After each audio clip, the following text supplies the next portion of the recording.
Hi guys, this is Sharma और इस session में बात करेंगे power BI DAX functions count, count A, count rows, count blank, count distinct, count AX and count X।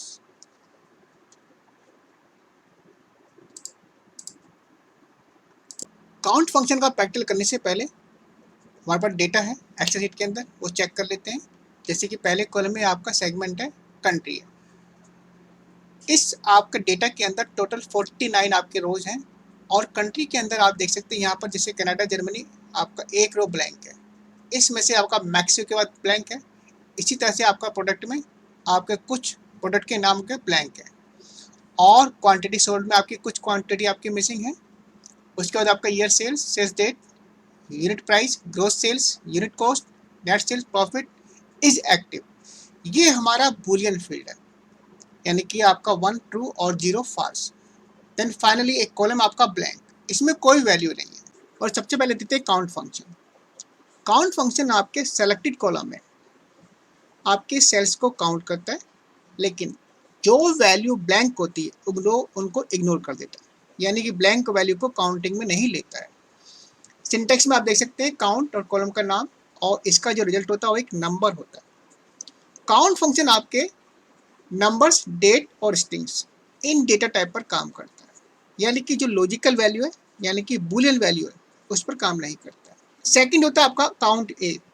ये आपका count की तरह होता है, लेकिन डिफरेंस ये है कि काउंट फंक्शन आपका बूलियन वैल्यू यानी कि लॉजिकल वैल्यू पर आपका फंक्शन काम नहीं करता है, जबकि काउंट ए आपका बूलियन वैल्यू पर भी काम कर सकता है। और अब काउंट फंक्शन का प्रैक्टिकल देखते हैं। यहाँ पर एक टेबल है, टेबल के अंदर हमने डेटा को अपलोड किया है। Country, product, quantity sold, segment, sales date, year of sales, is active and the blank. सबसे पहले हम कार्ड लेते हैं।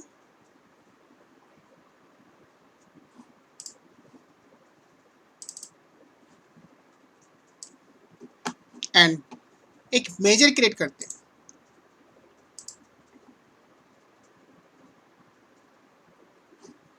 मेजर के अंदर count, then country, country count करते हैं और इस मेजर को हम कार्ड में प्लेस करते हैं।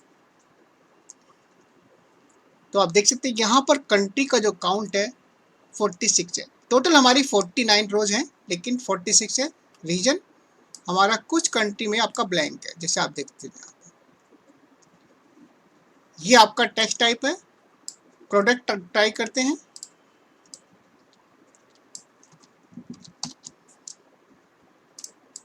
Product,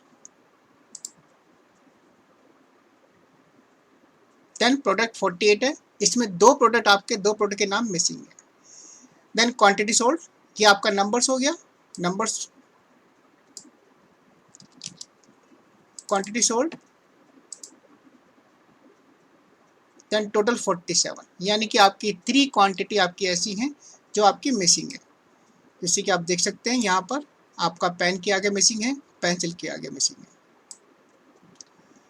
then segment, text already हम टेस्ट कर चुके हैं। सेल्स डेट, डेट टाइप को हम चेक करते हैं।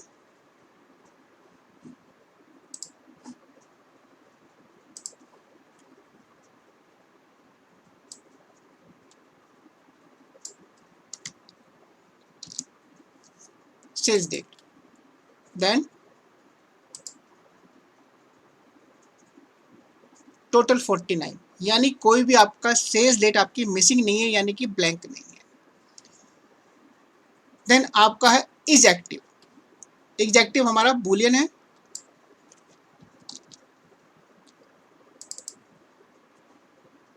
देन एग्जीक्यूट, और आप देख सकते हैं यहाँ पर एक एरर आ गया।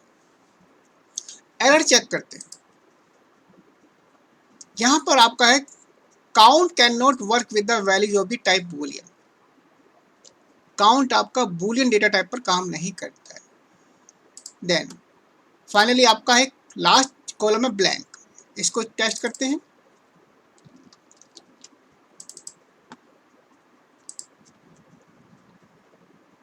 तो अगर कोई भी काउंट फंक्शन में आपका कोई भी आपकी वैल्यू रिटर्न नहीं होती तो वो आपका बाय आप ब्लैंक रिटर्न कर। नेक्स्ट आपका काउंट ए।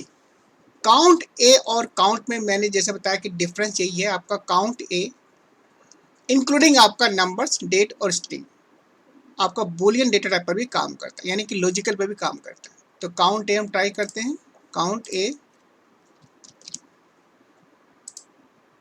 Then same result. अब चेक करते हैं is active.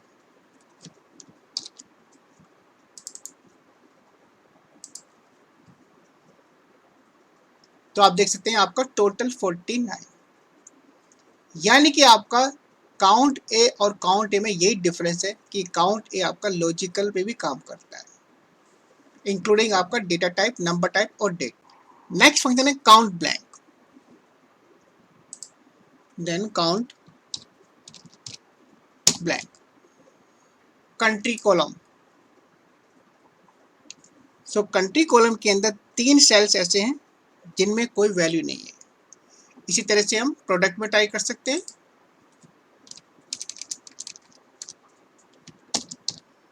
Product,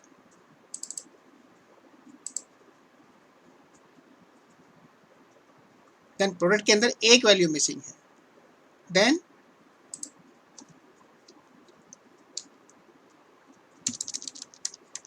is active.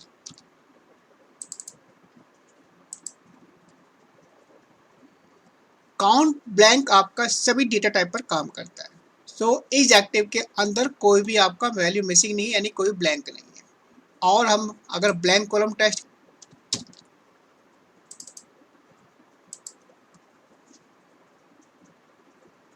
Then blank column के अंदर आपके ऑलमोस्ट ऑल रोज यानी कि 49 सेल्स आपके ब्लैंक हैं।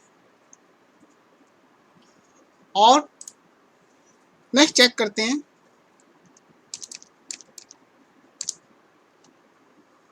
काउंट रोज।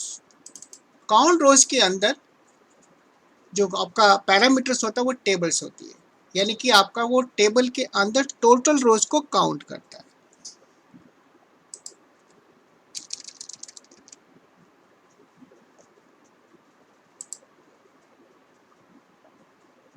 तो आप देखेंगे यहाँ पर 49 रोज हैं इस टेबल के अंदर। इसी तरह से आपका एक होता है डिस्टिंक्ट काउंट। डिस्टिंक्ट काउंट में क्या होता है, किसी भी कॉलम में यूनिक वैल्यू को काउंट करता है।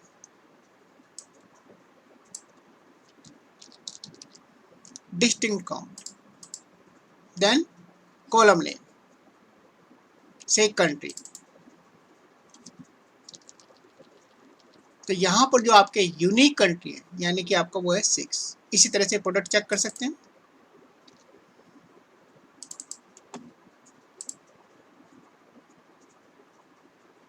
प्रोडक्ट है हमारे आपके 8 प्रोडक्ट है।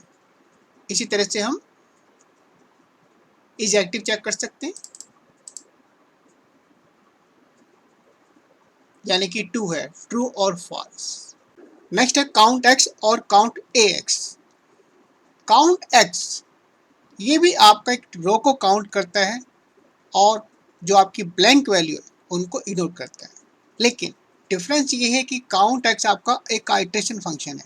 इसका मतलब क्या है, यानी कि आपकी ये रो बाई रो को प्रोसेस करता है और इसके अंदर जो आप एक्सप्रेशन डिफाइन करते हैं वो एक्सप्रेशन भी आपकी नॉन वैल्यू को आपका इवेल्यूएट करती है। जैसे कि आप देख सकते हैं यहाँ पर सिंटेक्स के अंदर काउंट एक्स, देन टेबल का नाम और एक्सप्रेशन। काउंट एक्स और काउंट ए एक्स में आपके ऑलमोस्ट दोनों एक से होते हैं। डिफरेंस इसमें वही होता है जो काउंट और काउंट ए में होता है, यानी काउंट एक्स आपका लॉजिकल यानी कि बूलियन डेटा टाइप पर काम नहीं करता है, जबकि आपका काउंट ए एक्स आपका लॉजिकल और बूलियन वैल्यू पे भी काम करता है। और अब देखते हैं count X, count X, then इसके अंदर 2 पैरामीटर्स हैं, पहला टेबल का नाम, सेकंड आपका expression. Table then expression, country. अब यहाँ पर 2 पैरामीटर हैं काउंट टेक्स्ट के अंदर, और जैसे कि मैंने बताया कि आपको ये एक आइट्रेशन फंक्शन है, यानी कि आपका टेबल को, आपका हर रो को ये स्कैन करेगा कॉलम को। हमने यहाँ पर एक पर्टिकुलर कॉलम का नाम दिया है, तो ये हर सेल को चेक करेगा कि किस सेल के अंदर वैल्यू आपकी ब्लैंक है। अब इसको हम एग्जीक्यूट करते हैं तो हम देखिए 46 रिकॉर्ड्स इसके अंदर है। चेंज करते हैं प्रोडक्ट,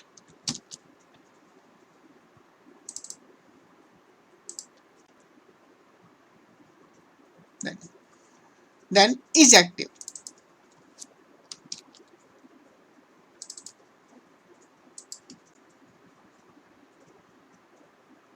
सो इज एक्टिव के अंदर एरर आ गया है। रीजन जैसे कि मैंने बताया था कि आपका count x can not work with the value of type Boolean. अगर आपको लॉजिकल पे काम करना है तो then count A x. Now अब चेक करते हैं 14 में। तो ये डिफरेंस है आपका काउंट एक्स और काउंट ए एक्स किया। So guys, this was all about the count function in DAX. Thanks for watching the video.